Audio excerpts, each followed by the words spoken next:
Welcome to a live recording of SongWriter, the podcast that turns stories into songs. My name is Ben Arthur, and it is a delight to be back in the Shenandoah Valley. I grew up in Lexington, Virginia, right up 81. And my wife, who's in the audience tonight, hi, darling, grew up in Port Republic, just a little bit further up the road. So this is a very exciting thing to be back in what I like to think of as the Big Lick. Do all of us know that this area used to be called the Big Lick? Am I correct that there is already a political movement to rename Roanoke Big Lick? Yes, I assume. Because, hey, come out, we're getting some drinks in Roanoke. Maybe. We'll see you in Big Lick. I'll be there. Every episode of SongWriter has an author or a storyteller telling a story. Tonight, a little-known local author named Beth Macy, and a songwriter or a band playing a song written in response. It's a new song, so it's a sort of exploration of the process of inspiration. Back in 2024, I ran into some folks from Templeton World Charity Foundation, and they asked if I would be interested in doing a series, a season, based on elements of human flourishing, and that includes subjects like forgiveness, empathy, caregiving, and polarization. And tonight, the episode is going to be about polarization. I said, would you pay me? And they said yes, and I said yes. This means that part of every episode includes a conversation with a scientist about their research, and tonight that part will be played by Dr. Rachel Wahl from the University of Virginia, talking about her research on polarization. So, the basic crux of this show is about exploring inspiration. How does one piece of art become another piece? And what does it mean? What's in there? Ladies and gentlemen, please join me in welcoming to the stage Beth Macy. Hey, y'all. How's it going? Thanks for everybody for coming out, and for the band for coming down, and for Ben for cooking all this up when he reached out to me, and for Lee. Good night. Thanks to Lee. When he called me and he talked about the structure of the podcast series, and he said, and you get to pick a band. And I was like, he's had Questlove, he's had Steve Earle, and I was like, I know a band. And he's like, yeah, your kid's band. But he listened to him and he loved it, and I really appreciate it. I'm gonna read a story. It's not exactly from the book, it's more like an excerpt that an essay I've adapted from the book. And actually, it doesn't have a title yet, but it's about my brother, Tim. My brother was 9 years old when I was born in 1964. Our parents' midlife accident, and the youngest of 4 kids by a long shot. Not long ago, Tim told me his first memory of me was waiting in the driveway for our parents to bring me home from the hospital. I was so excited, he said. He would push my stroller up and down our block, showing me off to the neighbors in our small western Ohio town. I was 7 when teenage Tim got his girlfriend pregnant, got married, and dropped out of high school. By the time I became the first in the family to go to college, our dad was disabled by cancer and late-stage alcoholism, and Tim became the predominant man in my life. He was a mechanic and handyman who could fix anything, including my clunker cars. Thank you, Lord. He'd gotten his GED, worked his way up at every job he ever had. He taught himself computer-aided design, or CAD, using a bootleg copy of the program in a single weekend, and ended up helping design some of Honda's first airbags and other safety features now relied on the world over. When I graduated from college and became a newspaper reporter in 1986, he was stunned by my puny $16,000 salary, and he said, "You went to college for that?" Yeah. He helped me pick out a slightly less used car that would get me to my first out-of-state reporting job in Georgia. A couple years later, I moved here, and now it's my home. I moved home to Virginia for another newspaper job, and I married Tom. And Tim would visit our family most years, marveling at the kids and cheering their successes. Never prone to chit-chat, he doesn't express love easily, but he thought nothing of driving 7 hours to see Sasha, our youngest, in their high school plays, and those visits meant the world to me. But our relationship changed abruptly during Trump's first presidential campaign. The spring of 2016, he skipped seeing our kid play the lead role of Nathan in Guys and Dolls after unfriending me on Facebook because of all the liberal shit you post. He was referring to fact-checked articles from the New York Times and the Washington Post, some of them op-eds I'd written myself. The political gulf continued to widen among most of my relatives in rural Ohio, including the brother-in-law who'd snark "deplorable" every time I asked how he was doing, and the sister who exclaimed that the 2020 election results were fraudulent as we sat next to our dying mother who was gasping her final breaths. A nephew who was a type 1 diabetic, desperate for a new pancreas, refused not one, but 2 offered transplants because the donors had had a COVID vaccine. In 2022, bewildered by the fractures, I decided to write a book about it, using my own family and hometown as the lens. Papergirl, a memoir of home and family in a fractured America, is a reported story that examines how 1 in 5 families have become estranged over politics. I began by asking experts for advice on how to interview my siblings and my hometown friends, many of whom now hate the media, even though they still love me. And as I tried to remind them, I'm the media too.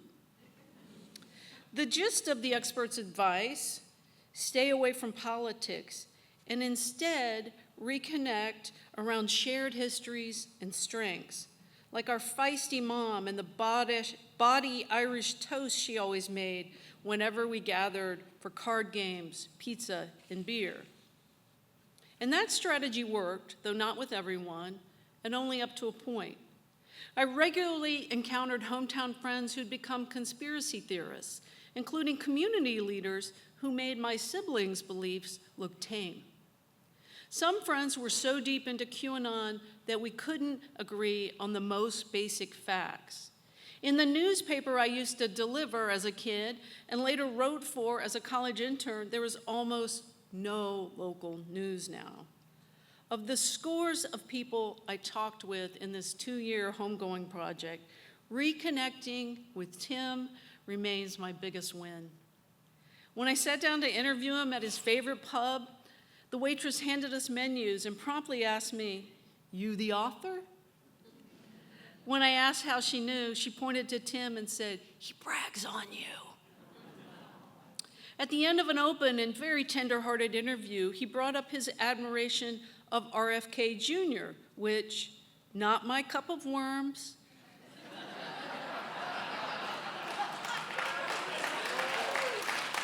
but I managed to hold my tongue. That year, our oldest son, Max, announced he was getting married to the young man he'd been dating, who everyone in the family loved, and no one in my family of origin offered a congratulatory word, save a single like from my oldest sister, Terry, on Facebook. Now, our youngest, who's now a professional musician, had recently come out as non-binary, and Tim was initially flummoxed by their new name and preferred pronouns. But ever the big brother, he came to Virginia to check out a little cabin we'd bought on a creek in the mountains up in Craig to remind me how to fish again, which is something we'd done together as kids, and to fix what needed fixing, like he always did. He loved Sasha's band, Palmyra, which is a blend of Americana and indie rock, and he soon found himself driving 7 hours to see the band's shows, including right here. We were sitting by the creek during one of his visits when Tim leaned over to ask, well, does he still date girls? His tone was sincere and it was curious, not judgmental, and so reflexively, I mirrored it. I said, they're dating a young woman now, yes, and I mess up the pronouns sometimes too. Before he left, he fixed a leaky toilet and he weeded my flower beds. A few weeks later, he and his wife RSVP'd yes to Max and Zach's wedding. And along with my niece Liza, who is one of my best friends, they were the only family members from my side to attend. Liza's mom, my middle sister Cookie, had long decried homosexuality as an abomination and told me in a tense interview that she praised for Max. I fumed, though we still text on birthdays, and very occasionally we talk on the phone. To my knowledge, she has never called Sasha by their preferred name. Still, months later, when the family held a celebration of life for our brother-in-law, John, the deplorable one, we all met at the VFW hall where veteran John had been a fixture and longtime member. Sasha drove over from Pittsburgh, where the band had headlined a gig the night before, and as they drove, they listened and re-listened to the song Leaving on a Jet Plane along the way, a song he had never heard. Terry had asked them to sing her husband's favorite John Denver tune. I'm pretty sure Sasha is the only non-binary person ever to perform at a VFW hall wearing a floral Alfred Dunner blazer that used to belong to their late grandmother.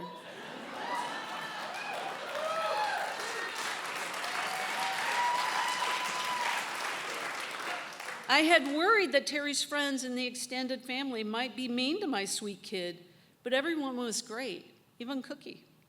We toasted John with plastic cups, and we recited Mom's favorite toast. Here's to the girl who lives on the hill. She won't do it, but her sister will. Here's to her sister. This spring, Palmyra debuted its first full-length record called Restless, and Uncle Tim, who is now a super fan on Facebook, drove 9 hours for the release party in Charlottesville. It was a standing room-only show in a packed 800-person auditorium. Tim's legs were still sore from the drive, so he sat in the back, but I could see him beaming and tapping his toes.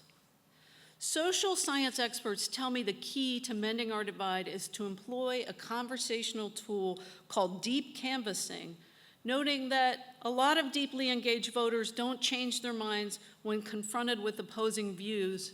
Most just dig in their heels. But the technique, alas, isn't easily scalable. In my family, a better version seems to be standing knee-deep in a mountain creek with my brother, the gentle clickety-whir of our fishing lines sailing under the trees. I never asked if he voted for Trump last year, though I suspect all my siblings did. Our country is now in a crisis, though I doubt the news my siblings consume on Newsmax and Fox present it that way. If my brother and I have managed to reconnect, I know there are families whose brothers are being beaten on the streets by masked men and deported to countries they've never seen before, in some cases winding up in foreign prisons. Some U.S. courts are taking issue with this treatment, but others, among them the highest court in our land, are giving the president and his allies nearly free rein to do tremendous harm. I'm trying to address that too, by writing about people being harmed and donating time and money to local mutual aid groups trying to work to ameliorate the pain of federal cuts, and learning more strategies about bridging the divide.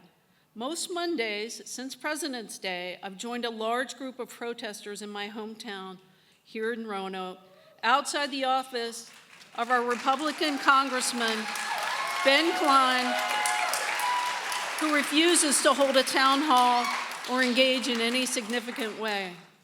Last week, this was actually now a few weeks ago, a man in a pickup truck sneered at us and yelled, "I've never seen such a big group of dumbasses." To which a retired teacher friend of mine, Gene Hitchens, if you're here in the audience, smiled at him. I was fuming, but Jean, who was a better person, smiled, and she shouted, "I love America!" Which is really the perfect response. Weeks before, at a crosswalk, I was walking back to my car carrying my No King sign when a woman in a black SUV sped up as if attempting to run me over.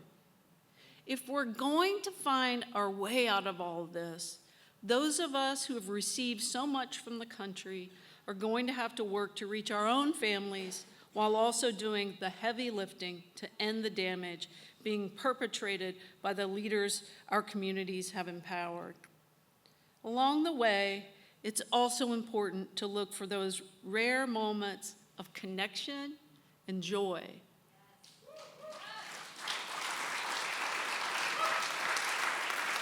As Audre Lorde put it, despair is a tool of our enemies. Not long ago, Tim was sitting at his lakeside campsite, the one he rents every summer, and he was listening to Palmyra on Spotify when he sent me this text. "Camping tonight and thinking of you. I'm a little buzzed now, but it's okay. I'm jamming Restless. Love you."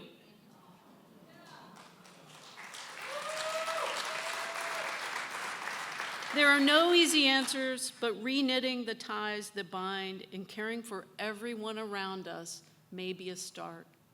Thank you.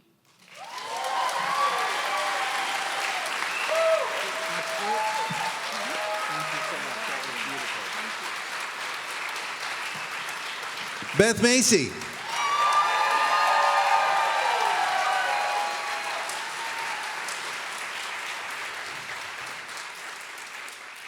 I think she's going somewhere.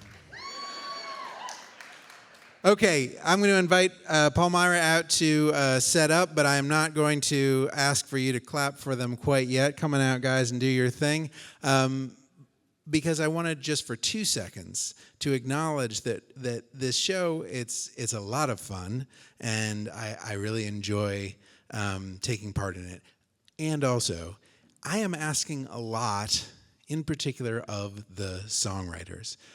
Beth already wrote most of what you heard tonight, and most of my authors have already written the piece that they share. The songwriters, on the other hand, are being asked to write something brand new in response to another piece on a deadline and publicly. So usually I say something corny like, hey, give them all your love and support and treasure this moment that you get to hear something brand new that the world has never heard before, a piece of art that didn't exist before this. And I'm going to add on to that. This, as you just heard, is incredibly personal for the band. So amplify that by 1,000%. Ladies and gentlemen, please give all the love to a band that's going to play 2 songs for you, one of which is completely brand new. Ladies and gentlemen, Palmyra.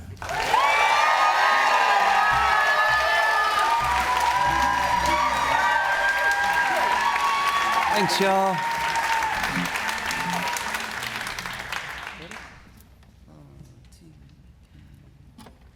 Sweet southern creature running wild.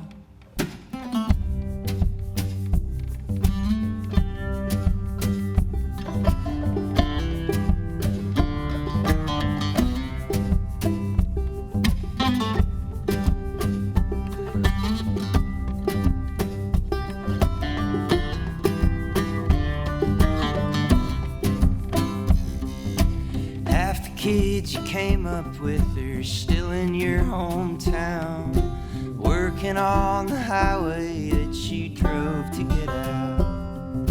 You kept up with a few old friends, you let most of them down. Today a stranger at the bodega clocked your accent from the south. You're never getting out from under that.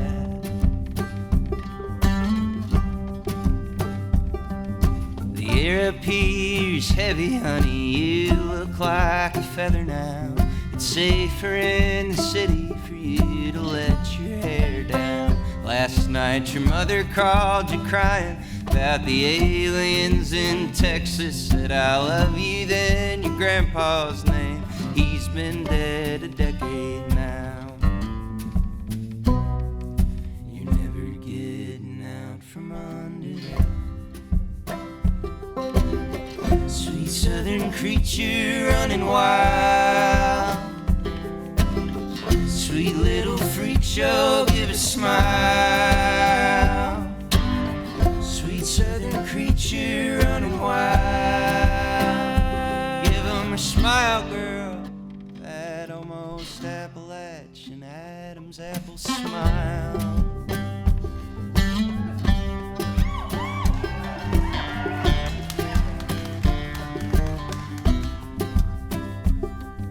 You fell in with the wrong crowd and the right one turned to turning on you. Left the ancient book for something burning in your stomach. Now you're wanted by your people and the new one's lost your name. I was halfway home to heaven when you pulled me to the flames. You're never getting out from under that. Sweet southern creature running wild, sweet little freak show, give a smile. Sweet southern creature running wild, give 'em a smile, girl, that almost Appalachian Adam's apple smile.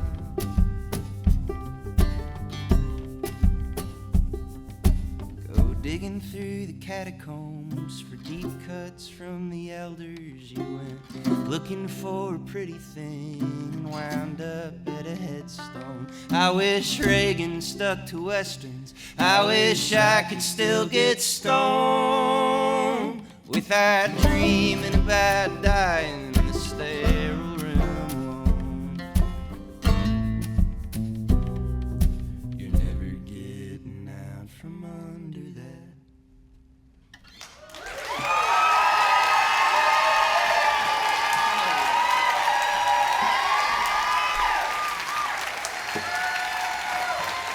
Thanks, y'all.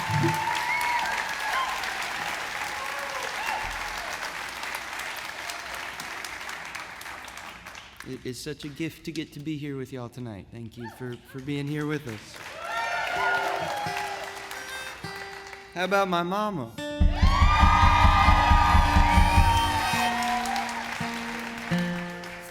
I love that lady. We all love that lady. It's a tune about the world being on fire. It's called Dry Rocks. Also about Richmond.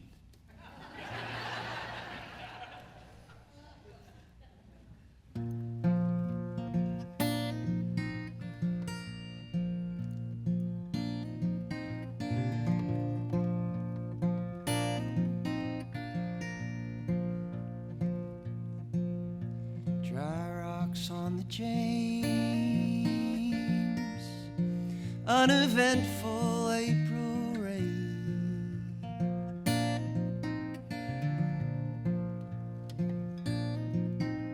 Lifeboats on the plains, like bison before the devil came.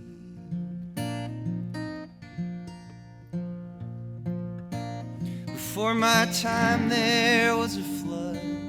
Before my time comes, there'll be another, and another, and Oh, and that circle is getting smaller. From every hill to every holler, there was water here, and soon there'll be again. Are there still linemen out in Wichita that listen for your name? Are there still miners down in Wise County? Or did they ship out that old mountain on the train? Is that canary still singing to get saved?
Mill grind down and dried up honest living.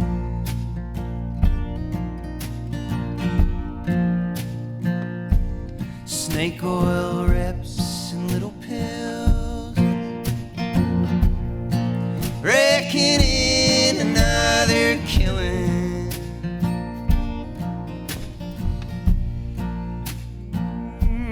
Before my time there was a sickness, and when my time comes, it'll be the thing that gets me. It'll get you too. Oh, and that veil is growing thinner. From all them seeds to all that timber, there were flowers here, and soon they'll be again. Are there still linemen out in Wichita that listen for your name? Are there still miners down in Wise County? Or did they ship out that old mountain on the train? Is that canary still singing to get saved? Or did they leave that old canary in her cage?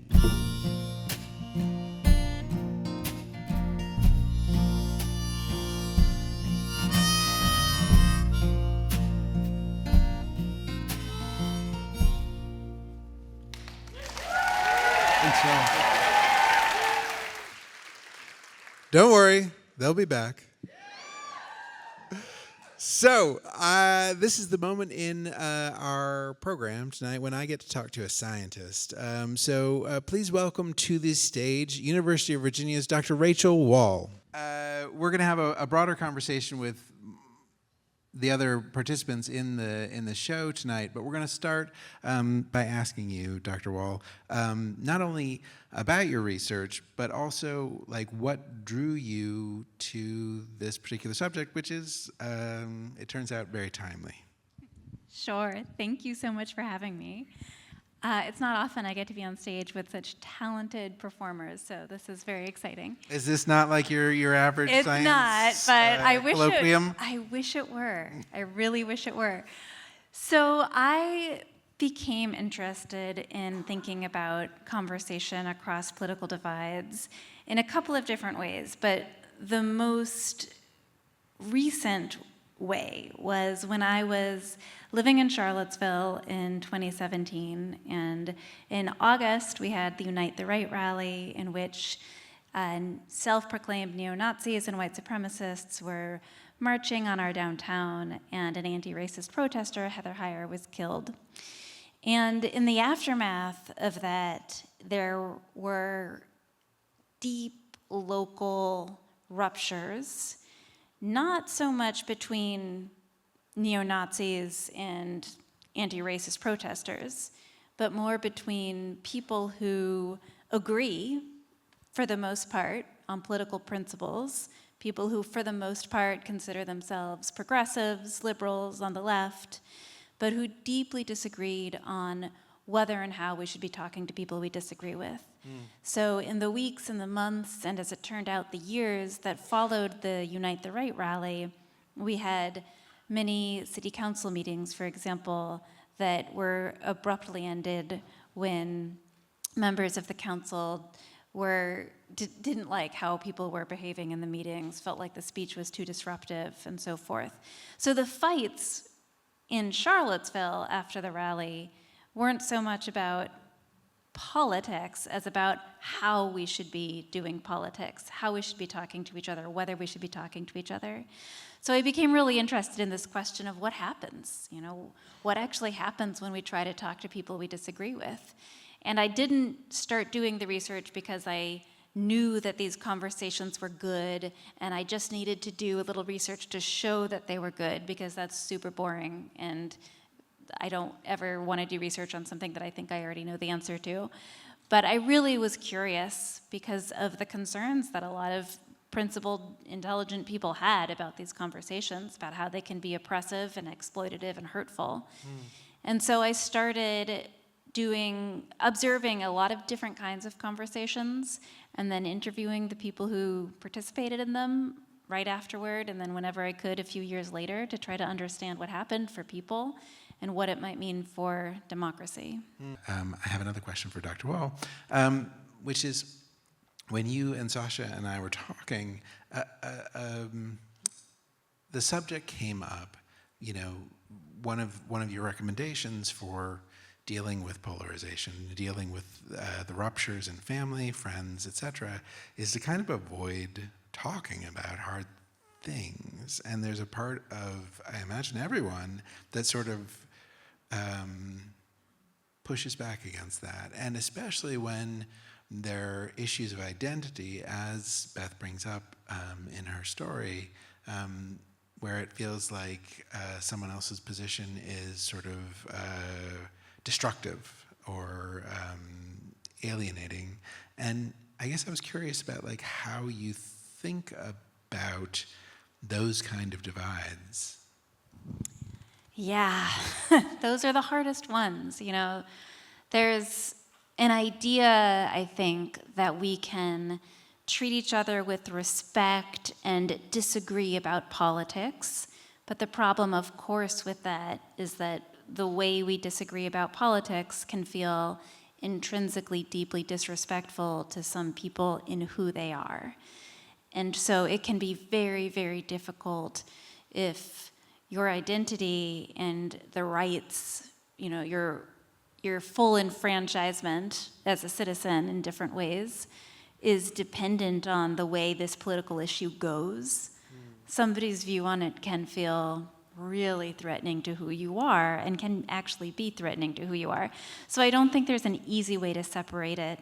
However, at the same time, when it comes to the way people seem to be persuaded, it seems to be the case that nobody wants to listen to somebody who they don't trust and they don't feel likes them. If I feel like you don't like me, I'm not going to be receptive to your views. I will try to convince myself that you're not worth liking either. And so I'll be less likely to listen to your views.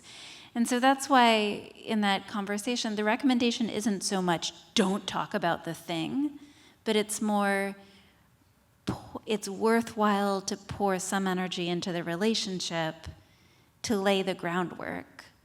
So even though the political view itself is deeply implicated in the relationship, simply being people together first can open up the possibility that they might shift at some point in how they see the issue.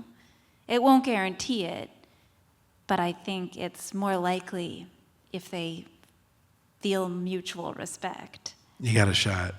Got a shot. Beth, that was delightful. Thank you so much for sharing that story. Oh, Mom! Before the show, you and me and Dr. Wahl had a chance to speak about your book, about polarization, about Dr. Wahl's research, and it struck me in that conversation, you weren't saying, Dr. Wahl, quote me some statistics that I can put in a footnote. You were like, how do I talk to Cookie? This is personal. It's really personal. Yeah. And Dr. Wahl was super helpful. I was writing another excerpt about how to bridge the divide. And we know, I think I've given some stats that New York Times Daily podcast earlier this week showed that according to their latest Siena poll, 64% of Americans think division is our biggest issue. They're more concerned about division and that it leads to our inability to solve problems than even the economy, which was surprising. And so one of the things I was learning for this piece I was working, including from Dr. Wahl, and I've interviewed a lot of folks, including this wonderful rapper named Rhymefest that I met in Chicago. He's a Grammy Award-winning rapper, and he is now a political activist, and he's actually on the school board. He was elected to school board recently, and he was talking about, he has these white friends in Wyoming that he visits with. They're dear friends, and he said, we have to start not taking everything quite so personally. He was talking about his friends he visits a couple times a year, and he said, there are so many times when I'm with them that I have to exhibit grace. And that really stayed with me. And when he said that, I thought of Tim asking that question with such curiosity and kindness. And even Cookie, who I had a conversation that was really painful to me that I write about in the book.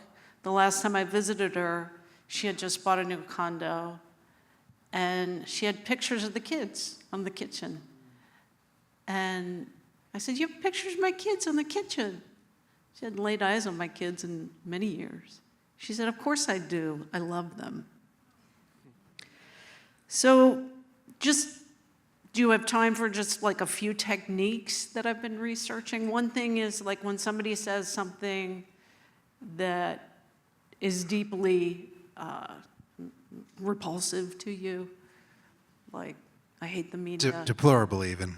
Deplorable.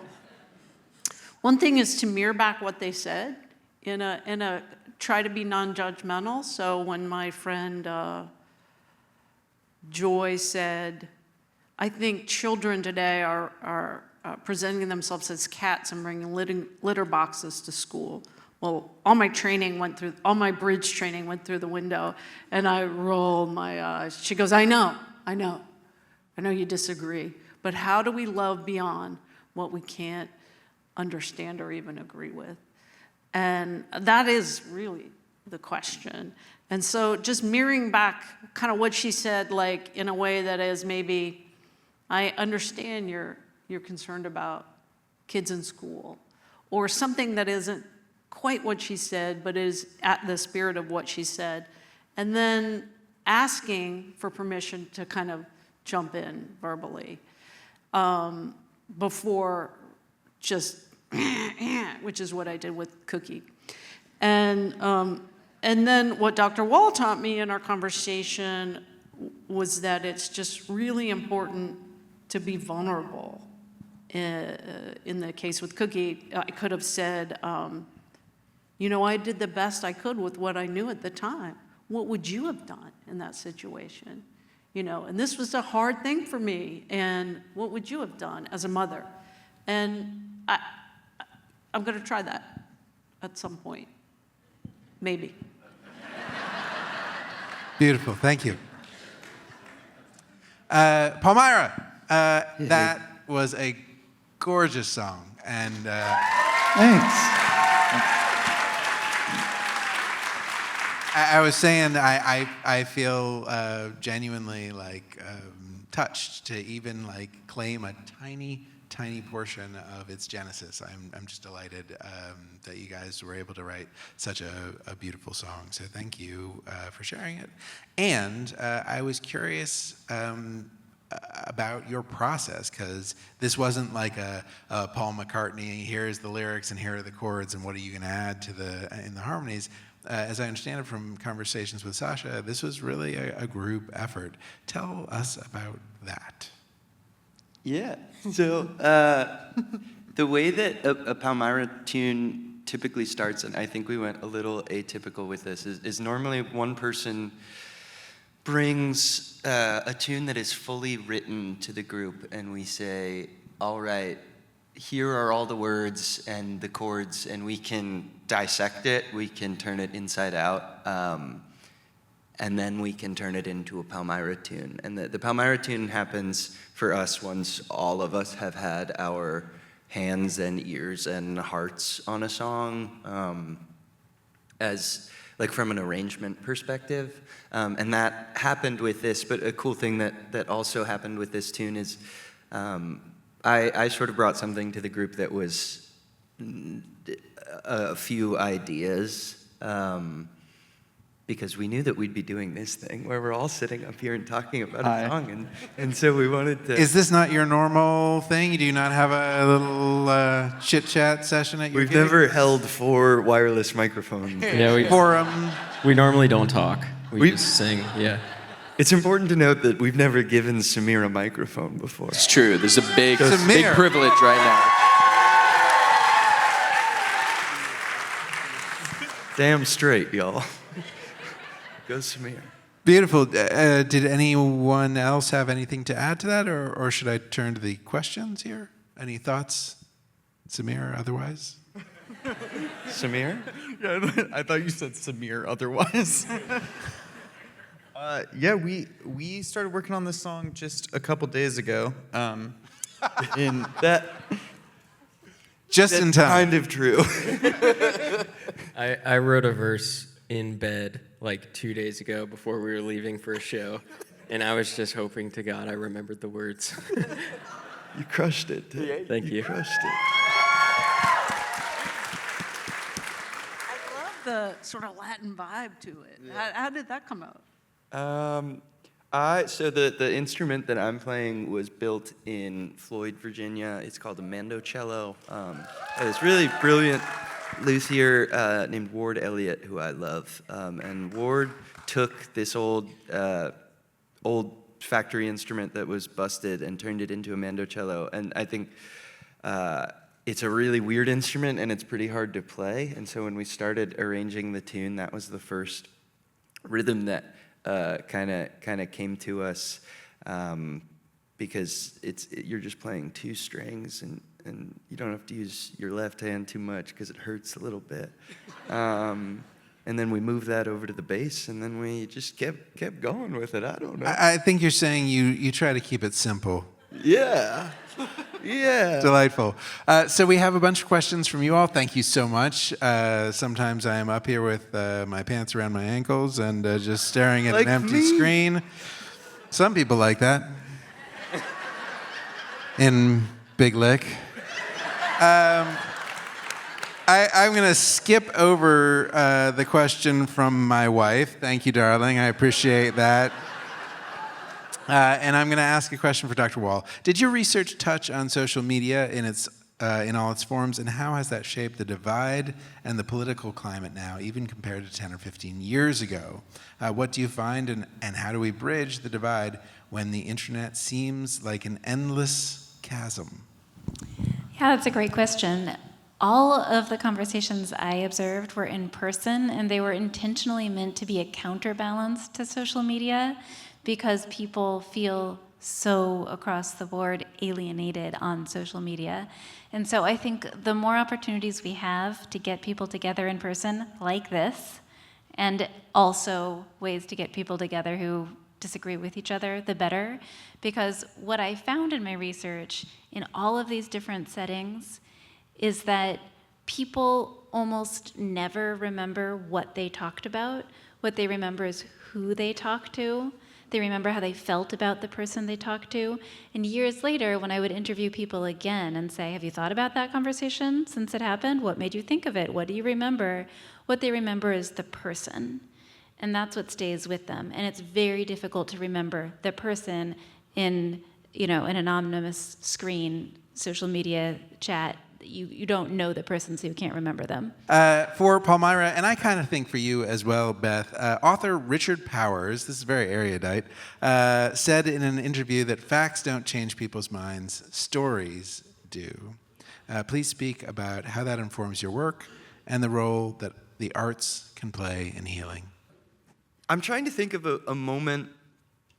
We meet so many people all the time. We spend our day-to-day, most days out of the year on the road traveling and talking to people after shows at the merch table more than anything else. And one thing that has been really beautiful over the last few years has been getting to, we have a lot of like queer and trans kids and young people that come out to see us play, and that is so cool. And another thing that I didn't expect to be so cool is getting to talk to their parents that come to shows. And sometimes it's just a parent that comes and they say, I love your tunes because maybe this tune helped me better understand my kid who is going through something that I cannot wrap my head around.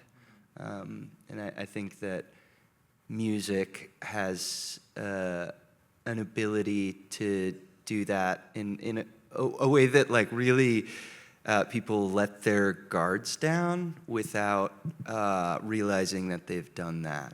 I think we have people that see us sometimes at shows that do not agree with some of the tunes or the ways that we are or what we're talking about. And I think sometimes they don't even realize that they don't agree with it. They're like, I like it. I like what y'all are doing. But ask them a question and they ask us one, and then it gets a little weird. Samir, you had a thought? Yeah, and I remember there's like this quote that means a lot to me, and I like forget the exact wording of it, but I think it's something to the effect of ignorance like rarely survives experience. So like if somebody is coming into something from a place where they don't know much about it, or maybe they have been fed certain types of information and like made to think a certain way about people or a group of people, it then when they are in a room with that person, and particularly like Sasha mentioned, with this very kind of like almost like a tunnel, like this conduit that music serves as in a concert setting, it kind of allows that to flow between people in the audience and the artist. And I think in a lot of ways, like you said, people might not even realize that they're receiving information and truly listening to someone's very raw and real lived experiences. And whether they know it or not, that's having some impact, I think, on their ability to be like receptive to things that they might not otherwise have been. And it goes in a concert setting, but also just in society in general. I do believe in that as somebody who has definitely had preconceptions made about who I am, what I do, what job I have, whatever, and like when they meet you or they get to know you, or it starts to break those things down in a very helpful way. So.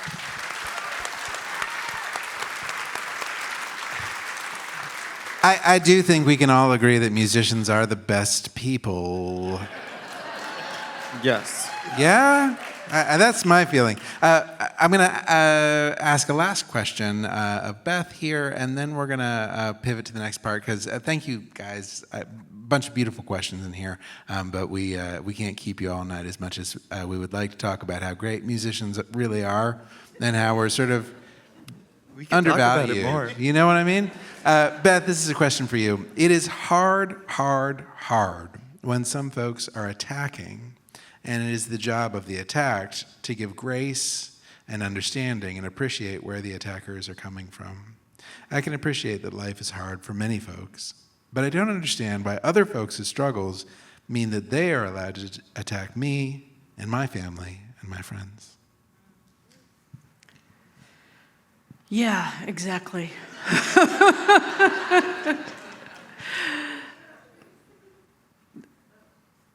I was going to say we learn best through story, right? And that's how I learn.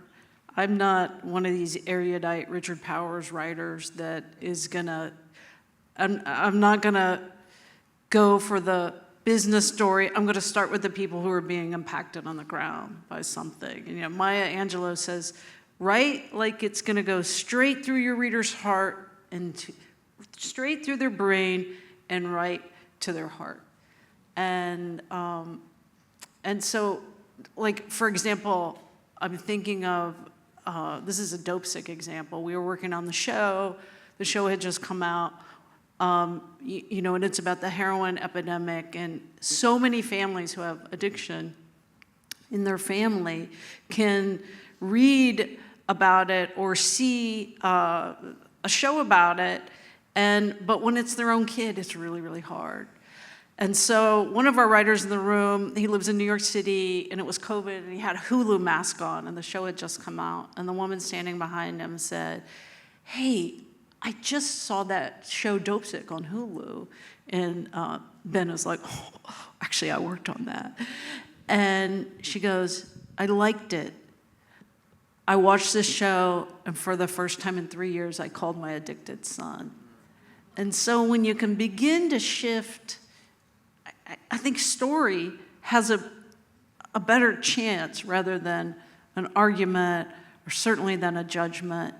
And if you can tell a story that goes straight through the heart, straight through the brain and to the heart, and at the same time, maybe make yourself vulnerable along the way, that's what's going to begin to mend these tatters. Ladies and gentlemen, please welcome back to the stage Palmyra.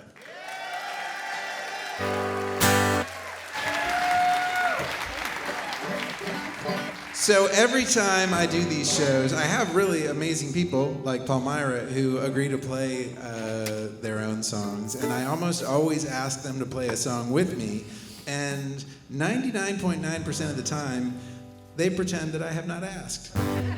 But I did, and Palmyra is, honestly, I think one of the first bands that's ever been like, yeah, let's do it.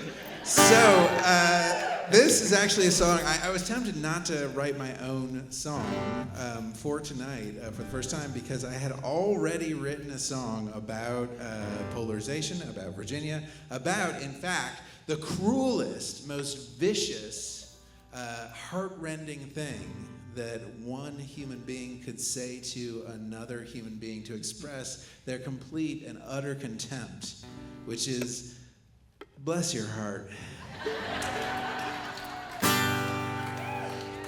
So this is a song called Bless Your Heart. And thank you so much to Palmyra for jumping in with me.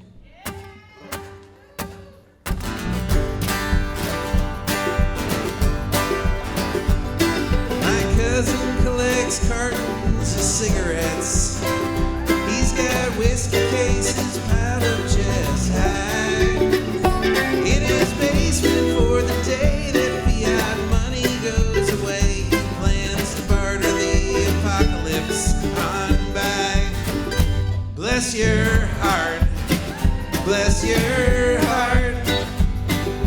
Saying something nice can be an art. Set as a stone and half as smart. Where I'm from, we say bless your heart.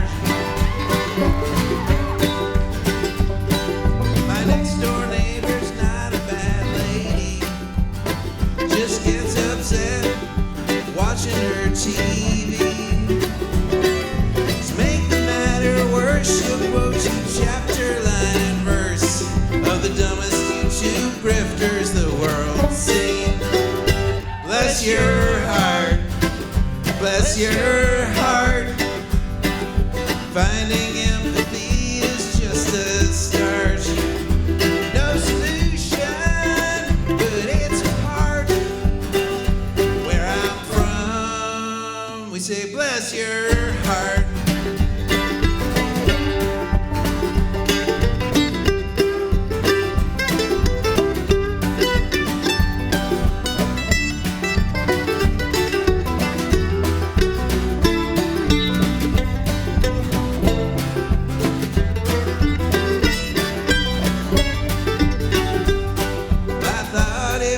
Somehow wrote the right song, and I sang it high and lonesome and just so the whole world would shift and they'd embrace me like a gift. And when I said sing along, then they'd all go. Bless your heart, bless your heart. I got a mind like a burned out Kmart. Can't drive a car, it just won't start.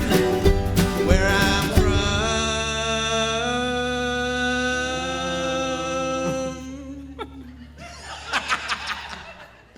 we say bless your heart.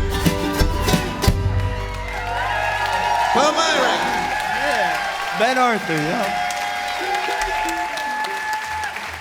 Ah, that was good. That was a little bit all right.